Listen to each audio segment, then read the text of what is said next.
नमस्कार दोस्तों, मैं हूं आपका फाइनेंशियल दोस्त। दोस्तों, आज के अपने इस वीडियो में हम बात करेंगे आईसीआई म्यूचुअल फंड द्वारा अपना नया एनएफओ लॉन्च किया जा रहा है, जो कि ICI prudential rural opportunity fund के नाम से जाना जाएगा। दोस्तों, हमारी कोशिश रहती है कि हम आपको सरल शब्दों में फ़ंड की पूरी जानकारी दे सकें। दोस्तों, वीडियो शुरू करने से पहले आपसे छोटी सी रिक्वेस्ट है कि अगर आपने हमारा चैनल अभी तक सब्सक्राइब नहीं किया है तो प्लीज़ इसे सब्सक्राइब करें। तो दोस्तों, आज का अपना वीडियो शुरू करते हैं। आईसीआई प्रूडेंशियल म्यूचुअल फंड द्वारा अपना नया एनएफओ लॉन्च किया जा रहा है, जो कि ICI prudential rural opportunity fund के नाम से जाना जाएगा। इस एनएफओ के अंदर आप 9 जनवरी 2025 से लेकर 23 जनवरी 2025 के बीच में निवेश कर सकते हैं। वहीं अगर आप इस बीच में निवेश नहीं भी कर पाते तो जब ये फ़ंड दोबारा से रीओपन होगा तो भी आप इसके अंदर इन्वेस्टमेंट कर सकते हैं। इस फंड में बेसिकली आपका जो निवेश किया जाएगा वह रूरल इकनॉमी से जुड़े सेक्टर और इससे जुड़ी कंपनियों के अंदर ही आपका निवेश रहने वाला है और बेसिकली ये इसी थीम को फॉलो करने वाला है। वहीं आप जानते हैं इसकी स्कीम डिटेल के बारे में।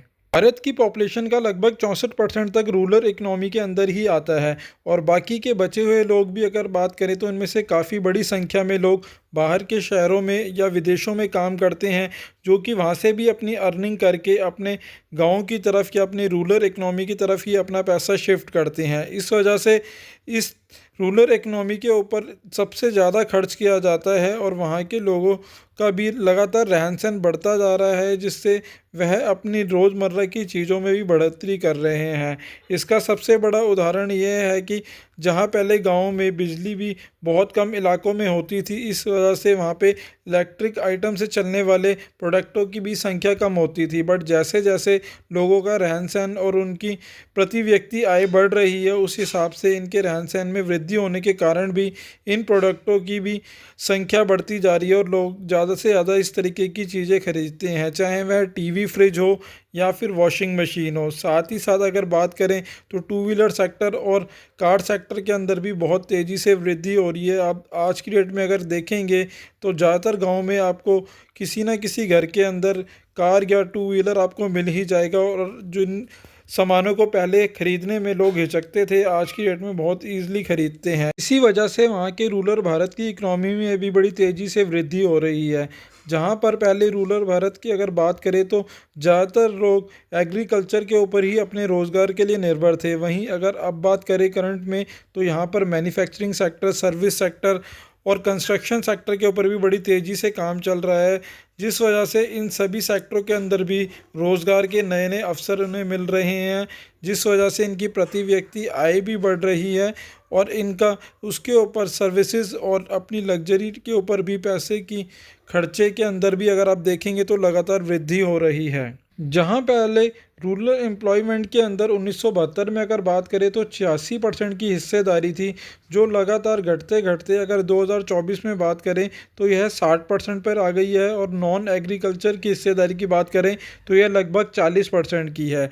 जिसमें अदर अगर इसके अंदर सेक्टरों की बात करें तो उसके अंदर मेजरली मैन्युफैक्चरिंग है, कंस्ट्रक्शन है, ट्रेड एंड होटल है, ट्रांसपोर्टेशन है और अदर सर्विसेज की मिलाकर टोटल 40% के आसपास की हिस्सेदारी है। रूरल इकनॉमी का सबसे ज़्यादा बेनिफिट इन सब सेक्टरों को ही मिलने वाला है, जिनमें अगर बात करें तो ऑटोमोबाइल और ऑटो कंपोनेंट बनाने वाली कंपनियां हो गई, कैपिटल गुड्स से रिलेटेड सेक्टर हो गया, केमिकल गुड्स से रिलेटेड सेक्टर हो गया, कंस्ट्रक्शन मटेरियल से जुड़ा सेक्टर हो गया, कंज्यूमर ड्यूरेबल से जुड़ा सेक्टर हो गया, कंज्यूमर सर्विसेज से जुड़ा सेक्टर हो गया, फास्ट मूविंग कंज्यूमर गुड्स से जुड़ा सेक्टर हो गया, फाइनेंशियल सर्विसेज से जुड़ा सेक्टर हो गया, मीडिया और एंटरटेनमेंट से जुड़ा सेक्टर हो गया, पावर सेक्टर हो गया, टेलीकम्युनिकेशन सेक्टर हो गया और एग्री से रिलेटेड सेक्टर हो गया। तो बेसिकली सबसे ज़्यादा वृद्धि इन्हीं सेक्टरों में होने की उम्मीद है। बात करें स्कीम डिटेल की तो यह एक ओपन एंडेड इक्विटी स्कीम है और ये एक थीमेटिक कैटेगरी का फंड है।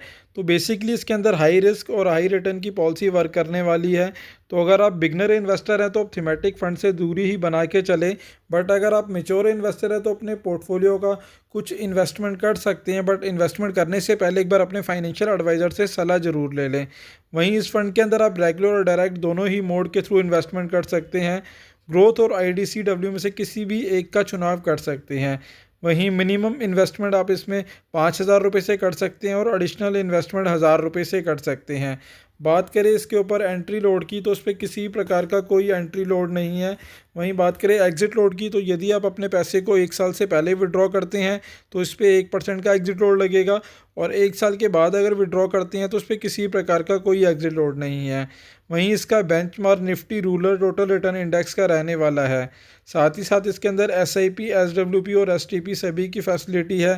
फ़ंड मैनेजर की बात करें तो उसके fund manager mister Shankaran Narayan और मिस प्रियंका खंडेलवाल रहने वाली है। वहीं क्योंकि यह इक्विटी कैटेगरी का फंड है तो उसके ऊपर टैक्सेशन भी इक्विटी वाला ही रहने वाला है, यानी आपको इसके ऊपर जो भी प्रॉफिट होगा अगर आप उसे 1 साल से पहले बेचते हैं तो उसके ऊपर आपको 20% का short term capital gain tax देना होगा। वहीं अगर आप इसे 1 साल के बाद बेचते हैं तो उसके ऊपर आपको 12.5% का long term capital gain tax देना होगा, पर वो भी आपको तभी देना होगा अगर आपका प्रॉफिट 1,25,000 से ज़्यादा होता है, और अगर उससे कम होता है तो आपको किसी प्रकार का कोई टैक्स नहीं देना होगा। दोस्तों, आशा करता हूँ मेरे द्वारा दी गई जानकारी आपके लिए उपयोगी सिद्ध होगी, और यदि आप इस फंड के अंदर इन्वेस्टमेंट की सोच रहे हैं तो इन्वेस्टमेंट से पहले एक बार अपने फाइनेंशियल एडवाइज़र से सलाह ज़रूर ले लें, और आपका नज़रिया कम से कम 5 साल या उससे ज़्यादा का हो तो ही इसके अंदर इन्वेस्टमेंट की सोचें। धन्यवाद दोस्तों।